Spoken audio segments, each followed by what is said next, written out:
L'actualité, ça continue sur la RTG avec maintenant un accord portant suppression des visas pour les détenteurs des passeports diplomatiques, des services spéciaux qui a été signé entre la RDC et l'Angola.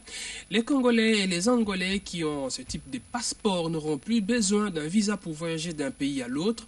Un comité de suivi des accords conclus notamment dans le secteur des transports devra veiller à l'application des résolutions prises par les deux chefs d'État lors de leur dernière rencontre à Kinshasa pour, entre autres, assurer la fluidité des transports sur le long du corridor des Lobito. Suzuki Biromari. Les retombées des entretiens entre les chefs d'État RD congolais Joseph Kabila Kabange et angolais Dos Santos au menu de ces échanges de haut niveau à l'hôtel du gouvernement. Les participants à cette rencontre ont fait le point sur la coopération entre les deux pays. Le secteur des transports ciblés pour redynamiser l'économie de la RDC et l'Angola. 4 accords signés entre ces pays seront suivis par un comité mixte pour leur application stricte. L'un des résultats les plus salués est la signature d'un accord portant suppression des visas pour les détenteurs des deux pays des passeports diplomatiques, de service ou spécial. Nous avons passé la journée à faire le point sur la coopération entre les deux pays.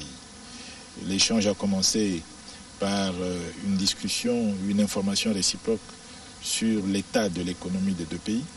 Et ensuite, nous avons passé en revue les principaux axes du partenariat économique entre nos deux pays afin de voir comment accélérer la mise en œuvre des accords que nous avons signés.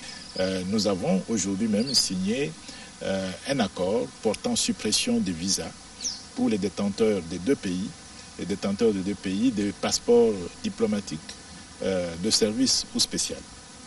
Dès que cet accord va entrer en vigueur, ce qui se fera dans les jours qui viennent, les Congolais qui ont ce type de passeport, les Angolais qui ont ce type de passeport n'auront plus besoin de visa pour aller d'un pays à l'autre.